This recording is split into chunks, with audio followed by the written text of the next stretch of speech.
1 Corinthiens,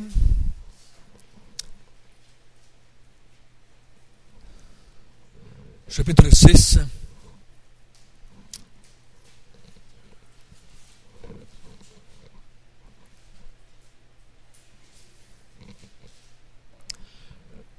Nous revenons sur un sujet qu'on a déjà touché dans l'Épître aux Corinthiens et qu'on va retoucher un peu plus loin encore. Il y a toujours eu deux extrêmes dans l'histoire de l'Église. Toujours deux extrêmes. L'être humain ne peut pas s'arrêter au milieu du balancier. Il va toujours d'un extrême à l'autre. Parce que le milieu du balancier, c'est la perfection. C'est une image, là. Hein? Mais on a tendance à aller d'un extrême à l'autre.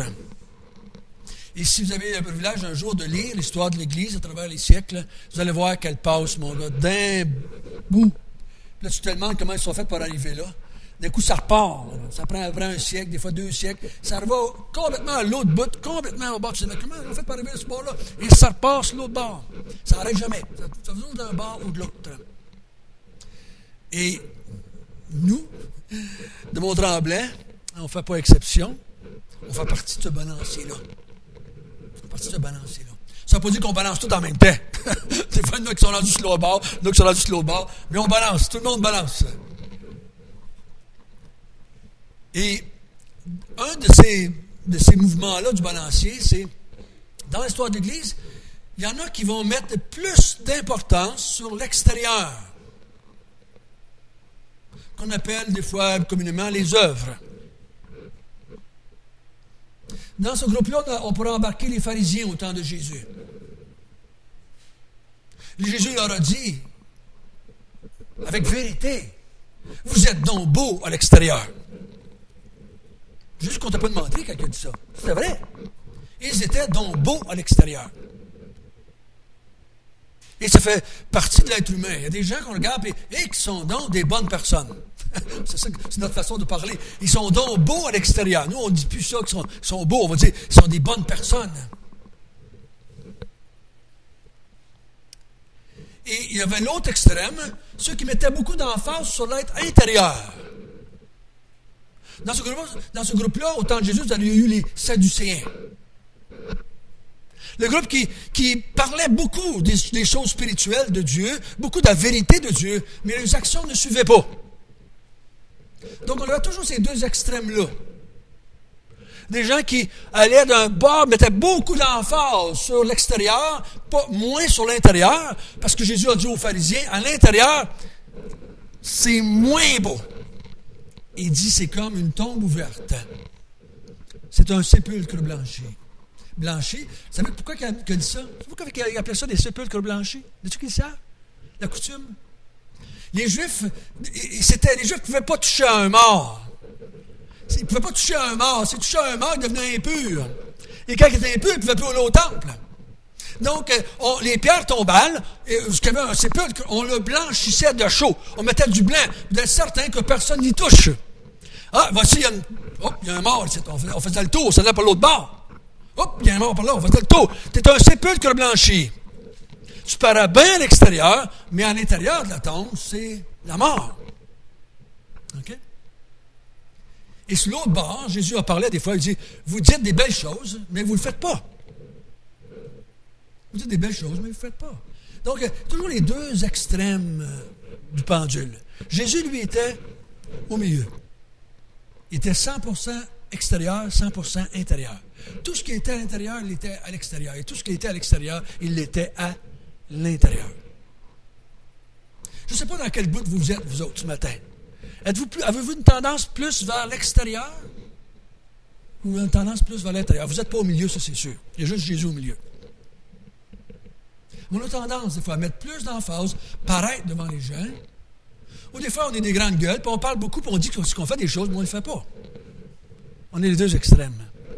Et peu importe qui nous sommes en déséquilibre ce matin. Nous sommes d'un bord ou de l'autre, et nous avons une tendance. Et la tendance plus grande chez l'être humain, c'est l'extérieur. Pourquoi? Pourquoi on a une tendance à plus vers l'extérieur, l'être humain pécheur? Ça paraît, oui, c'est une vérité, oui. Les autres le voient, ça paraît pour moi, mais ça paraît aussi pour les autres. Mais il y a quelque chose de plus, là, plus profond que ça un petit peu. C'est qu'on n'a pas de contrôle sur l'intérieur. On n'a pas de contrôle sur l'intérieur. Mais sur l'extérieur, on a un certain contrôle. Là. Un certain contrôle. Mais sur l'intérieur, le péché, on n'a pas de contrôle là-dessus. Moi, j'ai appelé ça les belles promesses du jour de l'an. On veut bien des affaires, on dit bien des affaires, mais dans le fond, on ne le fait pas. On ne le fait pas. Hein? Le pécheur, il peut contrôler un peu son extérieur. Fait paraître. C'est pour ça que toutes les religions du monde, si vous voulez regarder, ils prêchent sur les œuvres. Sur l'extérieur. Hein? Mettez beaucoup d'emphase sur l'extérieur. Peu importe ce qui se passe à l'intérieur, pendant que tu le fais, tu as fait tes affaires. Tu as fait tes rituels, tu as fait tes sacrifices, tu as fait tes bonnes œuvres. Mais à l'intérieur, moi, je ne le vois pas dans ton intérieur. Je n'ai pas capable de voir à l'intérieur de toi. Tu n'es pas capable de voir à l'intérieur de moi.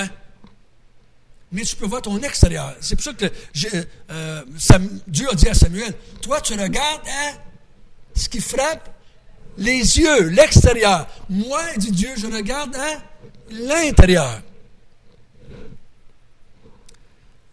Et ce matin, c'est un petit peu le problème chez le Corinthien. Les Corinthiens avaient une tendance, selon ce qu'on a vu jusqu'à date dans l'Épître aux Corinthiens, les Corinthiens avaient une tendance sur l'intérieur. L'intérieur. Savez-vous pourquoi?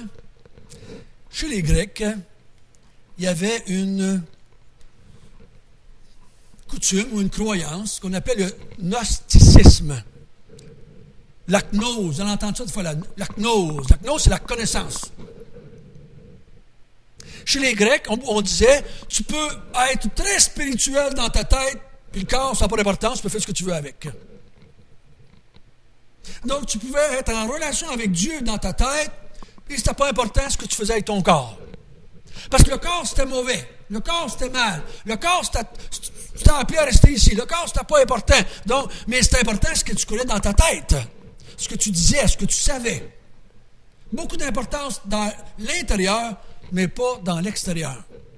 Et cette croyance-là, chez les non-juifs, a rentré dans l'Église. Vous pouvez bien faire autrement, hein? Quand ils se sont convertis, ces gens-là qui avaient cette croyance-là, ils ont rentré dans l'Église avec ce stock-là dans leur cœur, dans leur pensée. Et comme vous et moi, on devient des chrétiens et on peut pas tout laisser en arrière. Il y en a qui disent que toutes choses sont devenues nouvelles, mais en tout cas, je me suis aperçu qu'il y a une paquette de vieilles affaires que je traîne encore. C'est pas pour vous autres, mais j'entraîne encore des vieilles affaires. Des vieilles croyances, des péchés. Ma chair est encore là. Toute chose est devenue nouvelle, dans un sens, c'est sûr.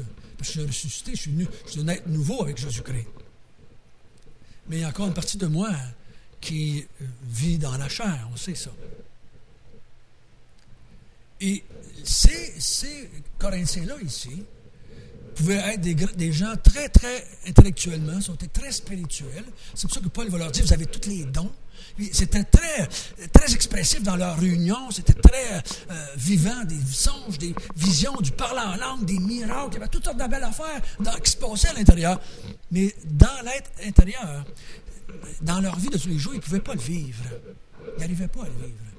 C'était le péché. C'était le péché.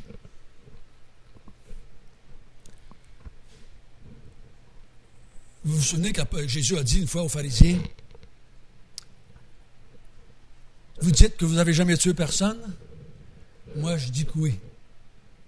Chaque fois que tu as haï quelqu'un, tu étais un meurtrier.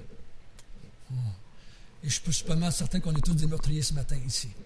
Tout le monde. On a tous haï à quelque part quelqu'un, n'est-ce pas? Jésus dit, vous êtes des meurtriers.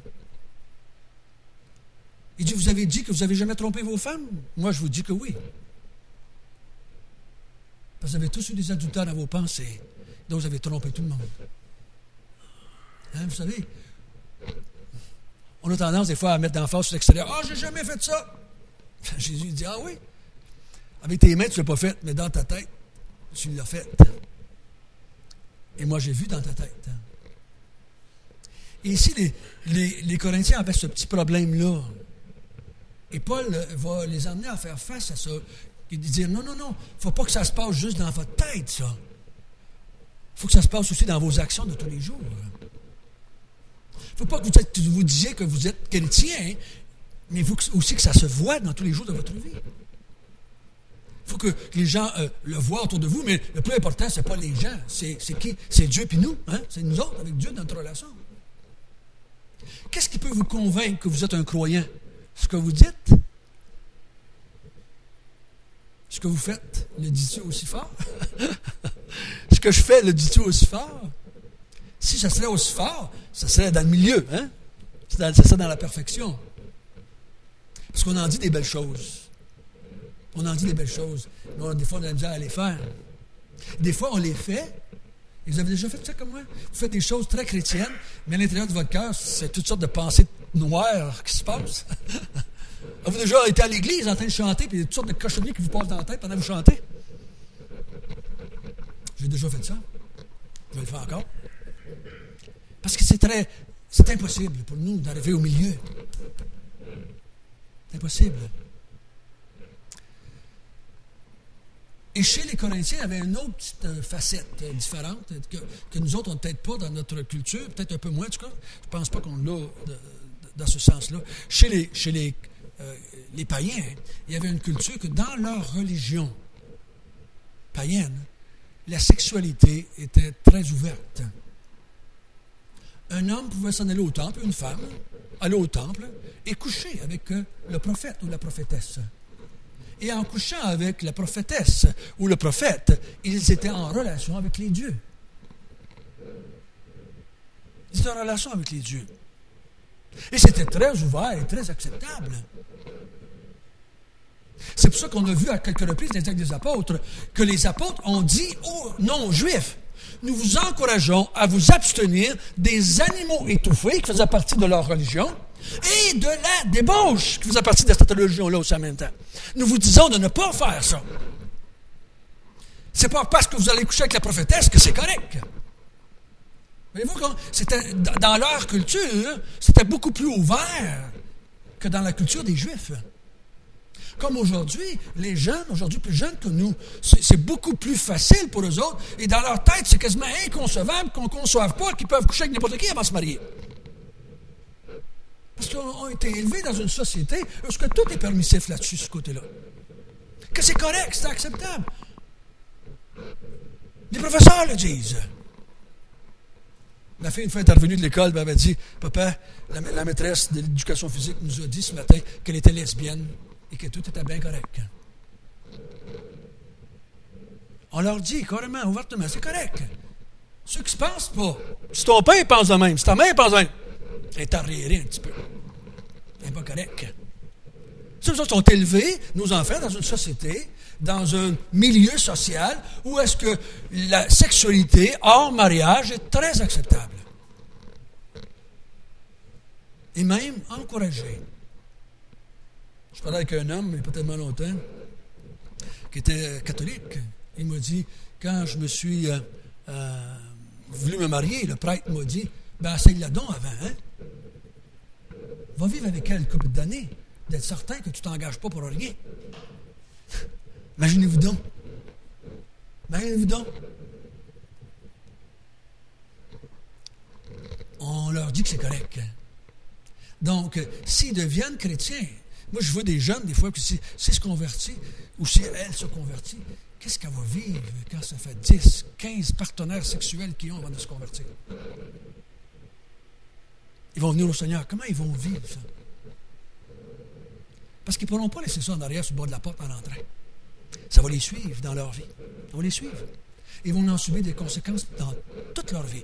Il ne faut pas faire croire qu'on peut pécher impuniment pendant des années, et là, on va devenir chrétien, puis tout est fini, tout est beau, tout est correct, ça ne nous fait plus rien. Ben non, ça nous suit. Ça nous fait des problèmes dans nos vies de couple, ça nous fait des problèmes dans nos vies de famille, dans nos vies sociales, ça nous fait des problèmes, parce qu'on traîne avec nous un bagage, qu'on veut qu'on ne veut pas. Et l'apôtre Paul, ici, va essayer d'encourager ces chrétiens-là, qui étaient les chrétiens de Corinthe, parce qu'ils étaient chrétiens, à leur dire pourquoi ils ne devraient pas faire ça. Pourquoi ils devraient fuir la débauche. Pourquoi ils devraient s'éloigner de cela. Pourquoi ils devraient vivre dans leur corps ce qu'ils vivent dans leur tête, dans leur esprit. Et on va voir ça ensemble, cette vérité-là, que le corps et l'esprit doivent aller de pair. On va lire à partir du verset 12, si vous voulez bien. Tout m'est permis, mais tout n'est pas utile. Tout m'est permis, mais je me laisserai asservir par quoi que ce soit. Les aliments sont pour le ventre, et le ventre pour les aliments. Et Dieu détruira l'un comme l'autre. Mais le corps n'est pas pour la débauche. Il est pour le Seigneur, et le Seigneur pour le corps.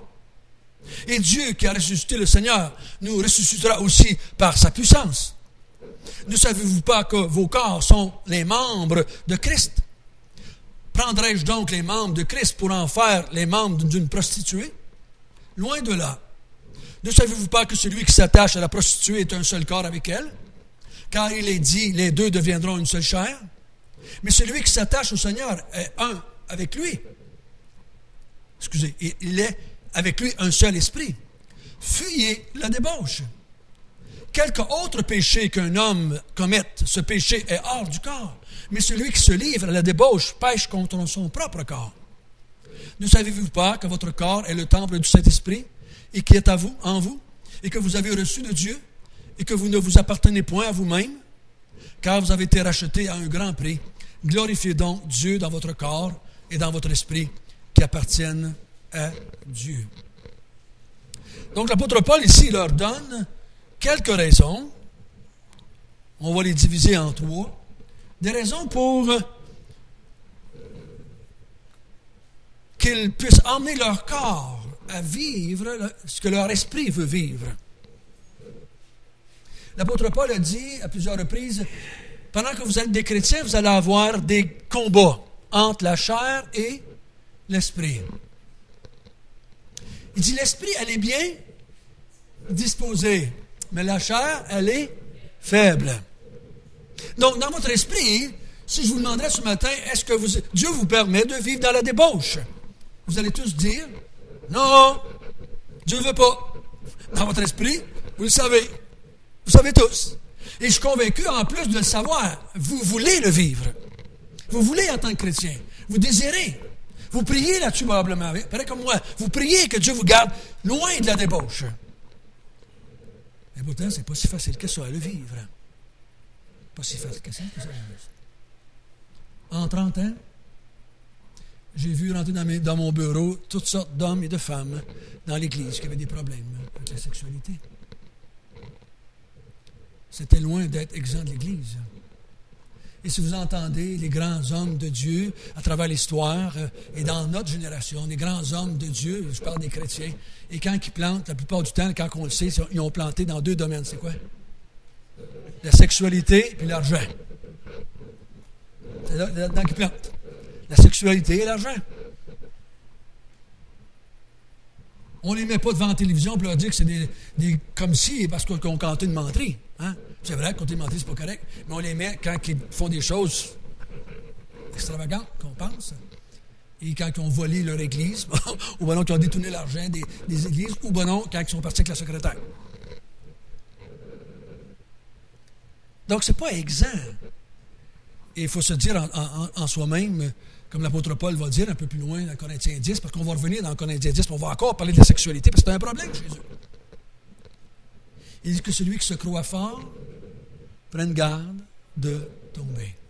Donc ce matin, si tu dis, c'est pas mon problème, tu te crois fort ou forte.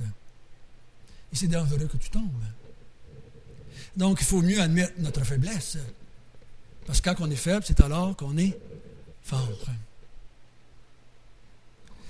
Et l'apôtre Paul, il dit, premièrement, verset 12 jusqu'au verset 14, il dit, vous n'avez pas le droit de dire que vous êtes des croyants et vivre dans la débauche en même temps, parce que le corps est pour le Seigneur. Notre tendance en tant que chrétiens, à cause de notre arrière-plan pécheur et notre arrière-plan catholique, nous avons tendance à aller du côté de l'extérieur, d'avoir l'importance sur l'extérieur. Et on a moins d'importance sur notre corps que sur notre esprit. Et l'apôtre Paul, il dit non. Il dit, votre corps ne vous appartient pas. Le corps est pour le Seigneur. C'est pour le Seigneur, le corps. Il dit Dieu va détruire l'un comme l'autre, l'aliment et le ventre. Mais le Seigneur, au verset 13, est le propriétaire de nos corps, autant qu'il est le propriétaire de nos cœurs, de nos âmes, de nos esprits. Le corps, il dit, n'est pas pour vous, c'est pour le Seigneur. Et le Seigneur est pour le corps. Donc, il dit, le corps que vous avez, c'est pour le Seigneur qu'il est, autant que votre cœur et votre esprit. C'est un principe ici qu'on applique à la sexualité ou à la débauche, mais on peut l'appliquer dans tous les domaines de notre vie. Notre corps, nous, est pour le Seigneur. C'est pour lui qu'il a été créé, pas pour nous.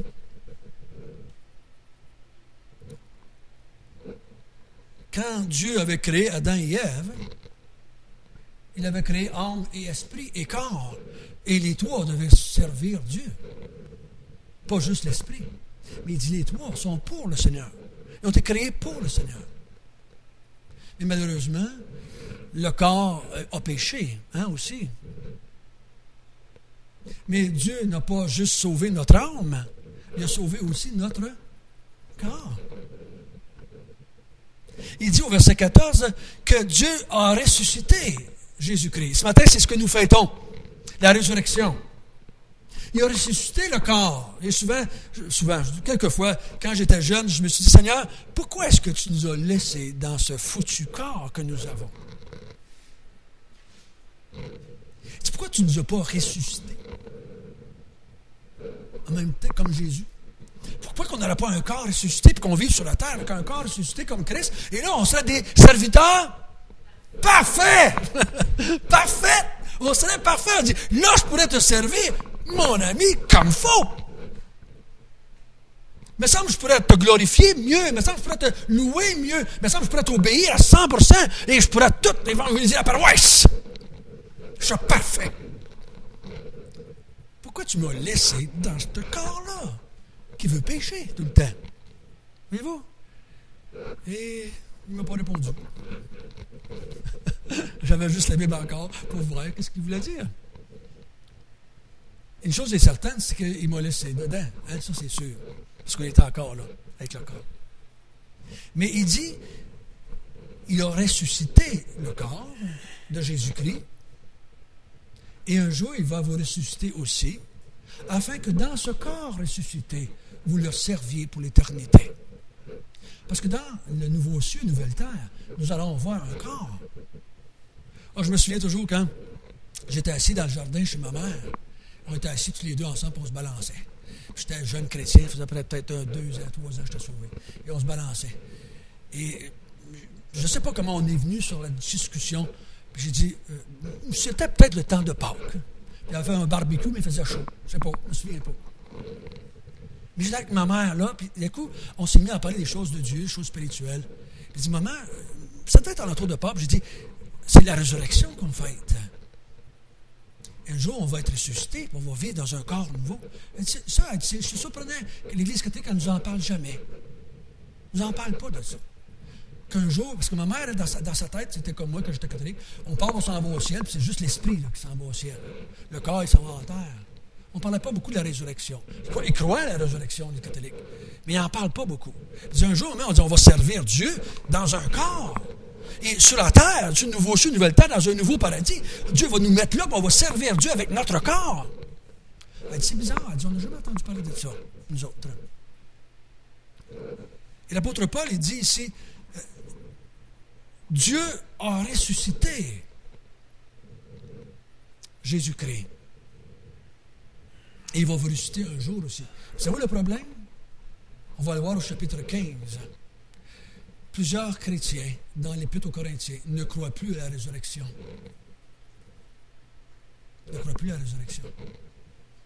Paul va prendre un grand chapitre, 60 versets, quasiment le plus grand thème de toute l'Épître. Il va leur dire la résurrection, et on doit y croire. Sans ça, on est perdu. Sans ça, on est perdu. Ici, à cause qu'ils ne croyaient plus à la résurrection, le corps n'était pas important. Le corps n'était pas important. Donc, ils pouvaient vivre dans le péché. Mais il dit non, le corps est important parce que le corps est pour le Seigneur. C'est pour le Seigneur, ce corps-là. Il est là pour servir le Seigneur. Il y avait un homme qui avait dit une fois, « Je suis prêt à mourir pour Dieu, moi. » Son voisin, il a dit quoi? « Es-tu prêt à vivre pour lui? » Es-tu prêt à vivre pour lui? C'est donc spirituel de dire ça, hein? Je suis prêt à mourir pour le Seigneur. Mais il dit, es-tu prêt à vivre tous les jours pour lui? C'est une autre histoire, ça. Deuxième raison, verset 15 jusqu'au verset 18, il dit, parce que nous sommes les membres du Seigneur. Il dit, vous êtes les membres du corps de Christ. Donc, chacun de nous, ce matin, on a un rôle différent en tant que croyant. Christ, la Bible nous présente comme étant la tête, hein, la tête du corps.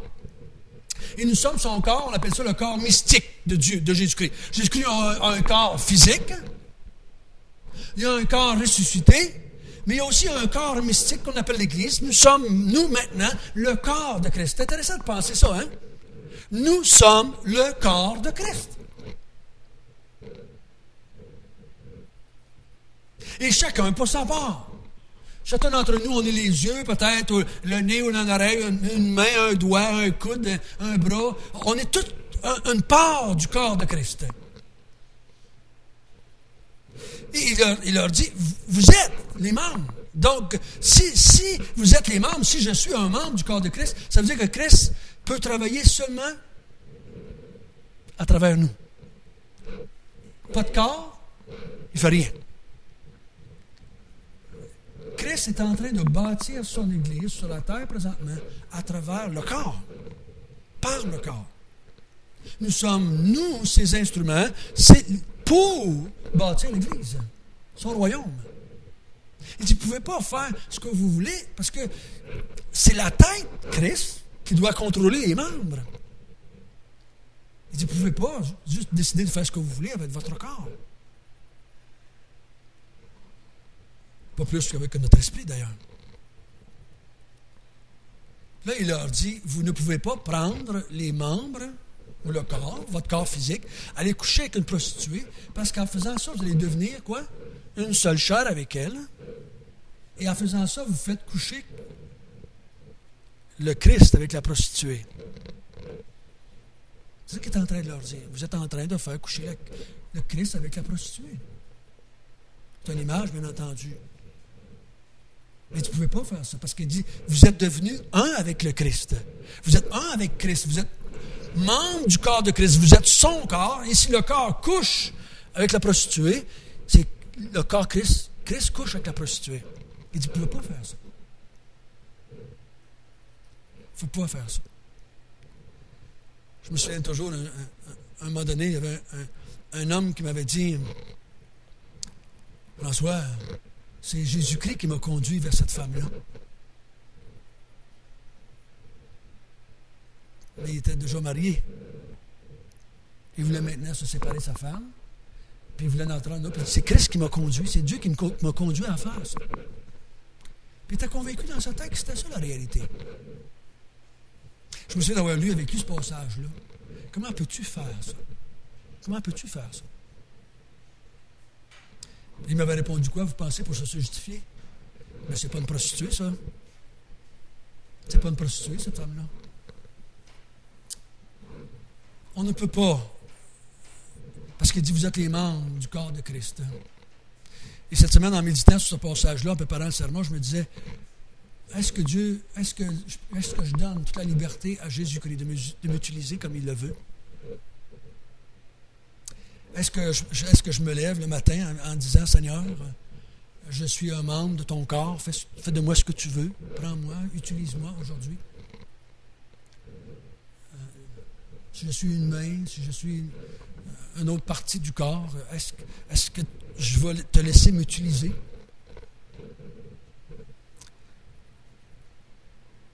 Parce que ça fait partie, il a payé pour avoir le corps que nous avons. C'est le troisième point, verset du 19 et 20.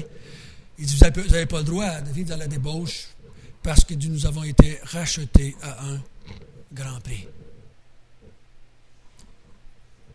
Quel prix a-t-il payé pour avoir ton corps puis avoir le mien? il a donné sa vie. Mais il est allé plus loin, il n'a pas juste... Il a donné sa vie, dans un sens, je sais ce que tu veux dire, mais aussi, il est allé jusque dans la mort. Il est allé jusque dans la mort de la séparation avec Dieu et son Père. Il a payé un prix qu'on ne peut pas payer, nous. Hein? On ne peut pas le payer, nous. Il a payé un prix très cher pour avoir notre corps, pour pouvoir s'en servir pendant qu'on est sur la terre. Et je crois qu'il dit au verset 19, « Nous sommes son temple. » Il est venu habiter en nous. Il dit, vous êtes le temple du Saint-Esprit. Le Saint-Esprit de Dieu est venu habiter dans notre corps, dans notre cœur, et est venu nous utiliser pour faire des choses, pour faire du bien à quelqu'un, pour consoler quelqu'un, pour évangéliser quelqu'un. Il veut nous utiliser pour faire de quoi? Afin que ces personnes-là puissent le connaître, et l'aimer, et être sauvées, et le glorifier, et le louer.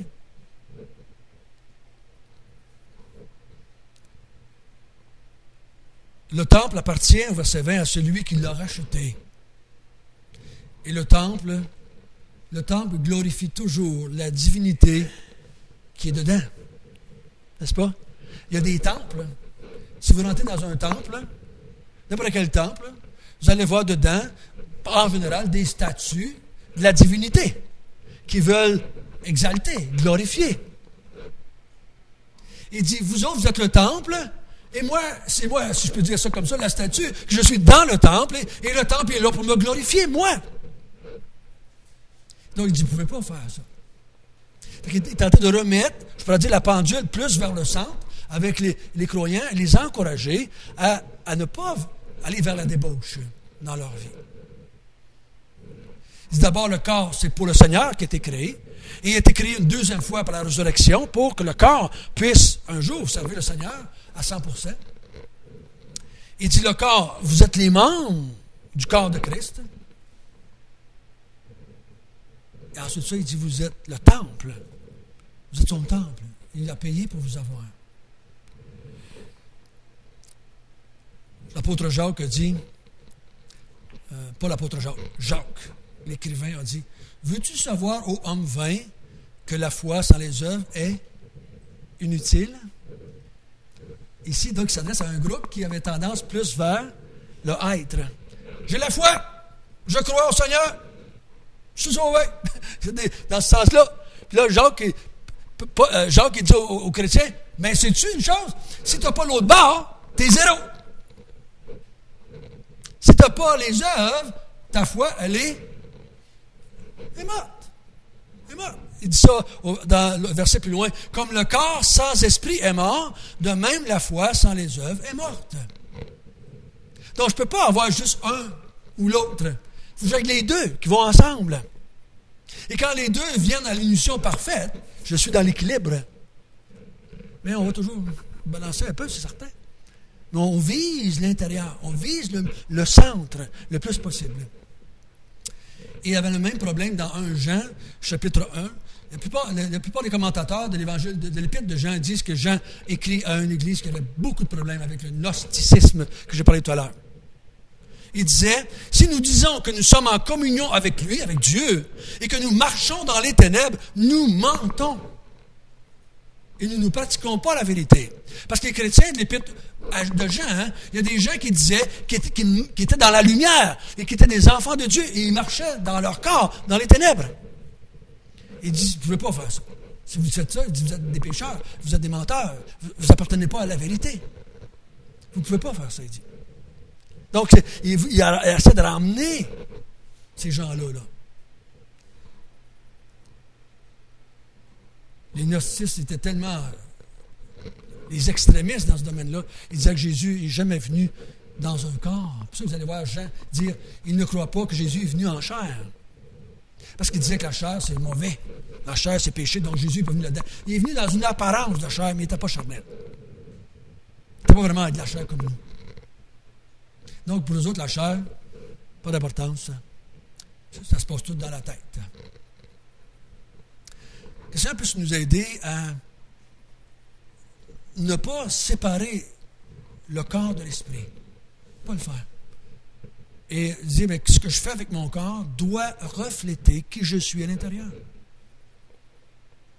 Et ce corps-là, qui appartient au Seigneur, je dois le voir comme un membre, une extension de Christ. Et qu'est-ce que je peux faire pour le servir? Qu'est-ce que je peux faire pour le servir? Dans votre cœur ce matin, entre vous et Dieu, est-ce qu'on peut se dire chacun de nous, j'ai servi le Seigneur cette semaine? J'ai servi le Seigneur cette semaine. On a plus tendance à dire, Seigneur, viens m'aider. Mais c'est correct si on dit, viens m'aider à te servir. Mais pas viens m'aider dans le sens, viens me servir moi.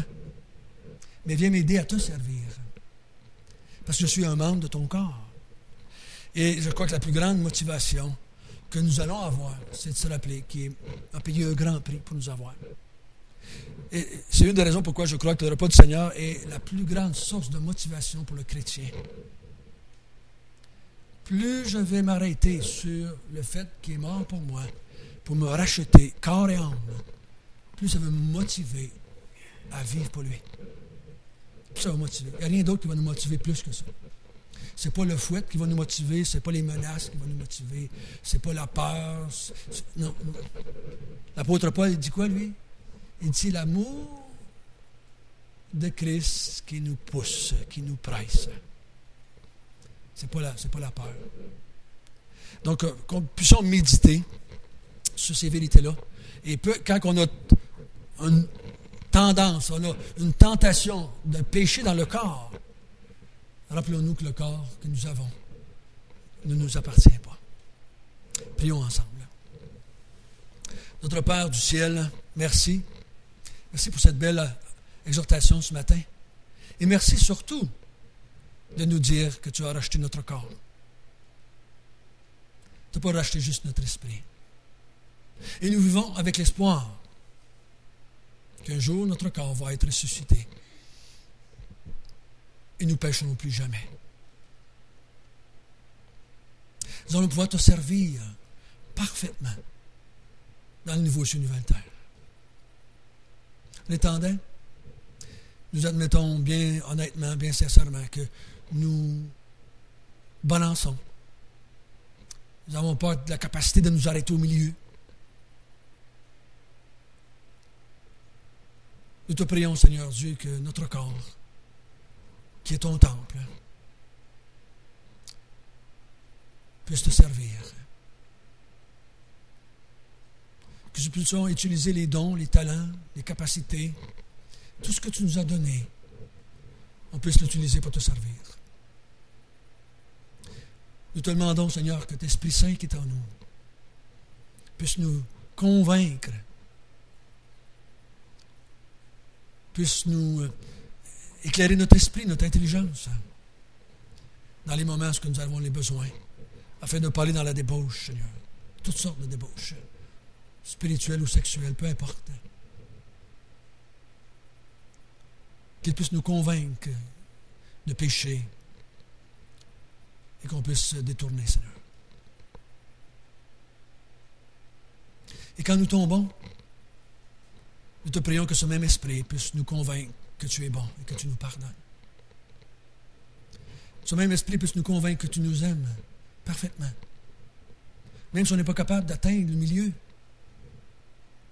Parce que nous sommes accrochés à Jésus-Christ. Nous sommes attachés à lui. Et nous espérons en lui seulement. Garde-nous, Seigneur. Et nous te prions toutes ces choses au nom du Seigneur Jésus.